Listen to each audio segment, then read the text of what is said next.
Every day, Harut searches for her rifle as she cleans. She goes into the sitting room and lifts the sofa. She shakes out the curtains and the rug and shifts the radio to either side. She runs a flat palm under the dining table and lifts each of the 4 chairs and looks underneath. The tip of the whip catches her on her shoulder and craters the skin on her collarbone. The cut is a split wound filling with blood, arching down one side of her throat like a broken necklace. A warm, wet shield spreads across her dress, and she knows she is bleeding badly. Harut breaks into a sweat, feels a dark curtain drop inside her head. For a moment, there are no words. There is no sound. The book opens with Harut sitting on the floor of a train station in Ethiopia with a cold metal box on her lap, 2 days early for a meeting that she has scheduled with an old acquaintance, colleague, friend, enemy, we are not told. The box is full of photographs and letters from the history of Mussolini's invasion of Ethiopia and Ethiopia's resistance. We begin stepping in and out of the photographs with Harut, stepping in and out of memories, resurrecting old thoughts that have been locked away for 40 years. We are brought back to 1935, the year Mussolini invaded Ethiopia. Harut is a servant in the household of Kidane and Aster. Kidane, an official in Haile Selassie's military. The structure of the novel is such that the reader finds themselves poring over photographs and letters, almost rummaging through artifacts and personal memorabilia instead of simply being recounted to. We find ourselves sifting through old photographs and reading old letters and encountering old memories and reviving and resurrecting old nostalgia. Mengiste's approach to the infrastructure is bold and visceral. It is as though we are putting an ear to a shell and hearing Ethiopia from 1935 breathing inside, at times screaming inside. We're talking about The Shadow King, Maaza Mengiste's sophomore novel. In The Shadow King, Mengiste is giving us snapshots, and not just in the obvious places where she's describing a photograph, but in her own descriptions of the land, her own descriptions of the people. She is giving us snapshots in her imagery. We can see the sun-drenched horizons. We can see the creases and wrinkles in the people. And in that seeing, we come to feel deeply the individual strands of the tapestry of Ethiopia. This is as much a story as it is a part of Mengiste, like something grafted into the marrow of her bones. Throughout the novel, there are moments of great injustice, moments of searing violation, moments of trauma, undeniable trauma. And the way that Mengiste manages these moments and guides us through these moments where the characters like Harut are seen locking memories away, suppressing experiences, almost blacking them out and denying their existence. Mengiste handles these portions with precision and deliberate calculation. Every word Mengiste writes in these portions is necessary. As readers, we feel the weight and the scope and even the disaster of Harut's coping.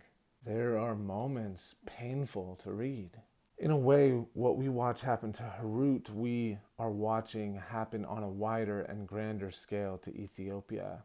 Almost as if the aperture ring of the lens that Mengiste has attached to our cameras is turning from a low depth of field, blurred and singularly focused, to a high depth of field where the rape of Ethiopia is captured full frame.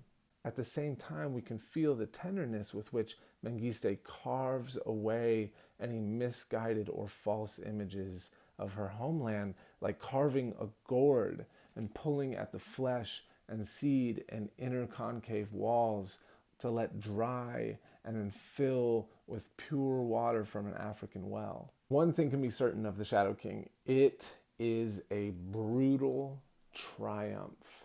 Epic in nature, like Homer's epic poetry, lyrical, prosy, visceral.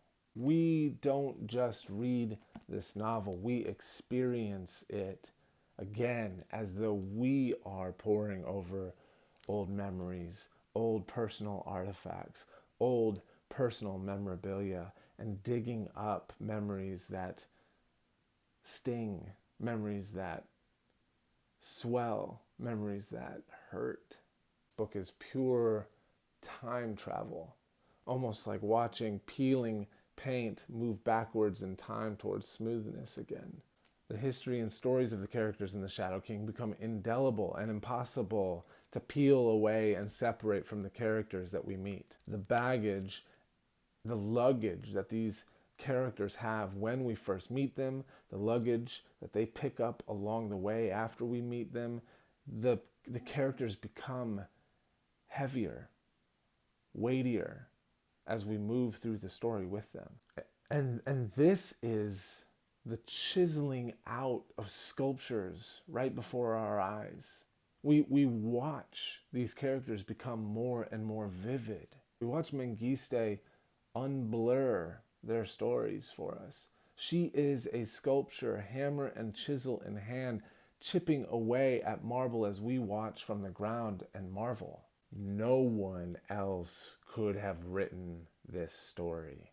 As we move through the book, we can feel the dichotomies between the characters' personal, primal groping for survival and their internal grandiose nationalism and patriotism and desire to fight for Ethiopia. The Shadow King follows Harut as she is witness to the invasion of Ethiopia, as she follows Kidane, this captain in Haile Selassie's army. We watch and view war through the eyes of the servant girl Harut, who has deep desire, among with other women, to stand up and fight for Ethiopia as well, to do something more than just serve the men while they're out fighting.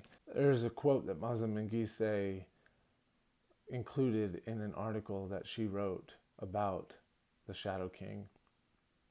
And it's a quote from a book called The Unwomanly Face of War. In that book, it stated that everything we know about war, we know with a man's voice. We are all captives of men's notions and men's sense of war, men's words.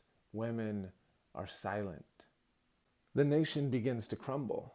Haile Selassie, the emperor, flees to England, and the nation loses all morale to fight and to resist. Kidane and his forces, with his wife Aster and Harut and Aklilu and these other members of this mercenary army, are there still fighting. The emperor has abandoned us. The face of Ethiopia is gone.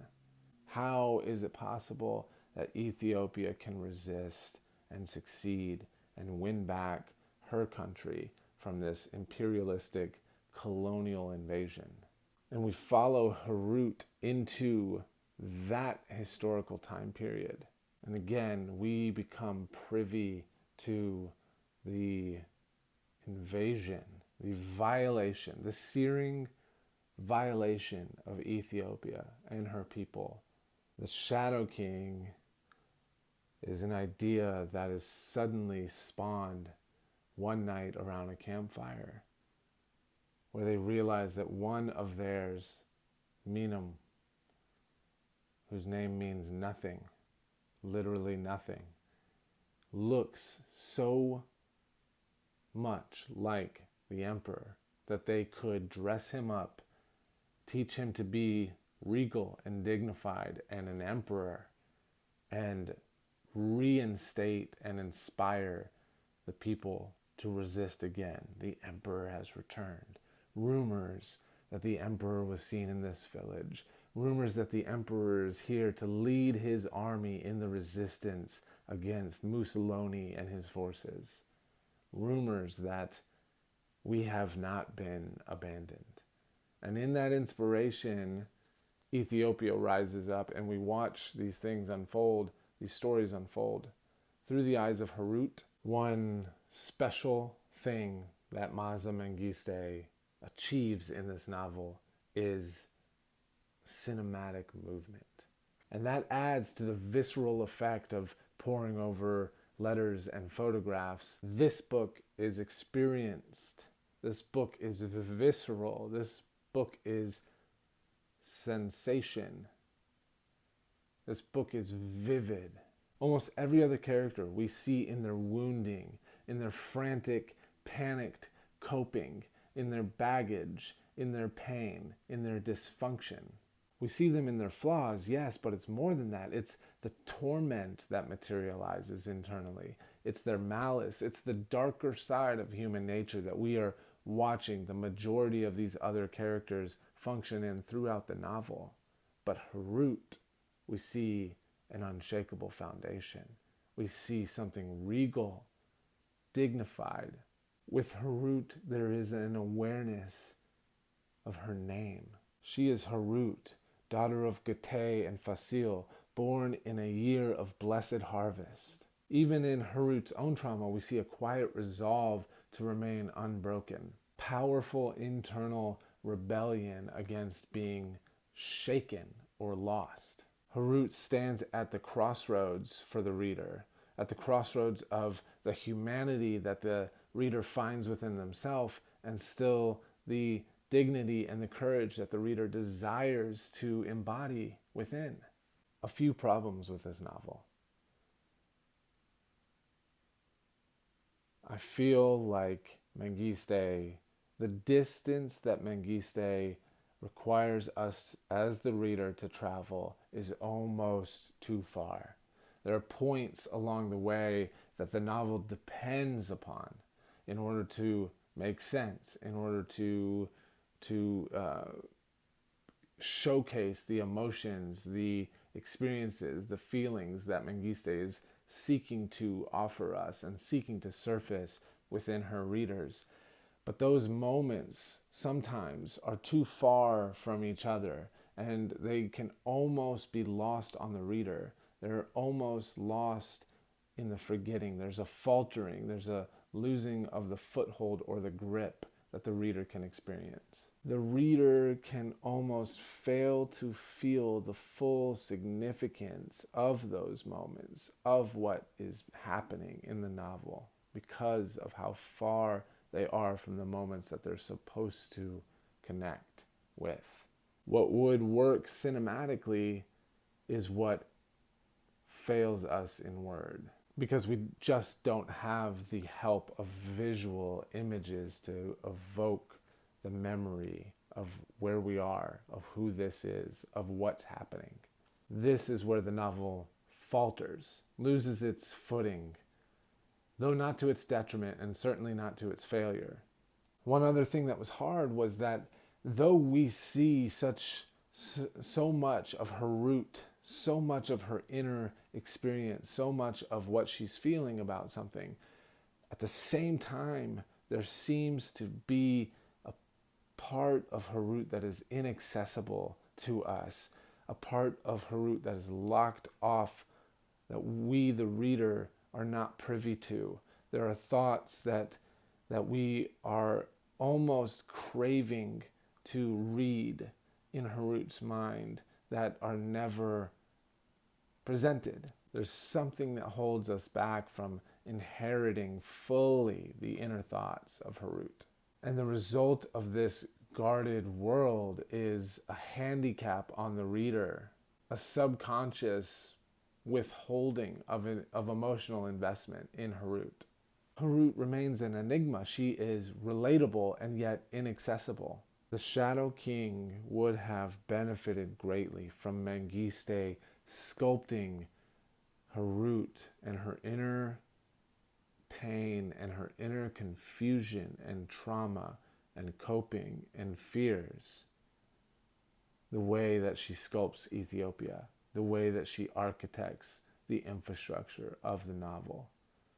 And because of that handicap on our ability to fully emotionally invest in Harut, the novel does suffer. Did Mengiste earn her place on the Booker Prize Longlist of 2020? Absolutely. What Maaza Mengiste offers us in The Shadow King is a certain triumph. The visceral experience of poring over photographs and letters and memories is a brilliant infrastructure for this novel. The mature character development, the lyrical, river-like flow of language and imagery in the writing, the cinematic movement of the novel from start to finish, and Harut. Mengiste deserved her place on the long list 100%.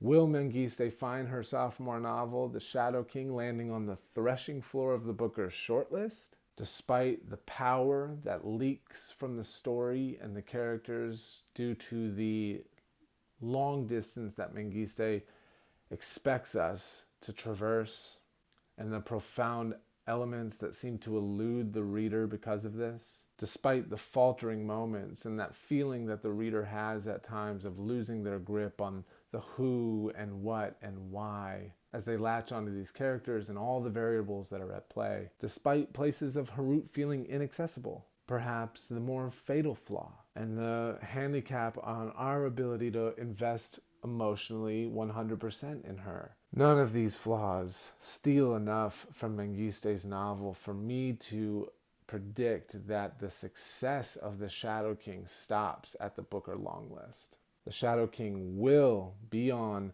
the Man Booker Prize shortlist September 15th, 2020, no doubt. The climax of this book crescendos mere pages before its completion.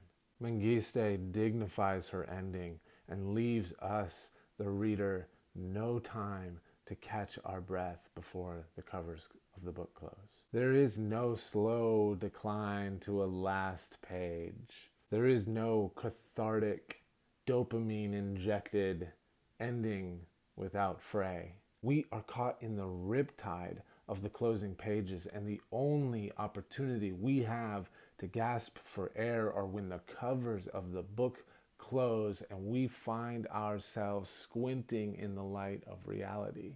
We wake from the trance of the Shadow King in the places that blurred behind and before and around us where we sat reading. Our eyes adjust again like walking into bright light from a darkened room. And Ethiopia burrows into the walls and ceilings of our minds, made newly sacred, like prayers that rise in a cathedral and echo in concave corners and organ pipes, ancient and holy, to be unshaken by the traps of time and the quakes of culture.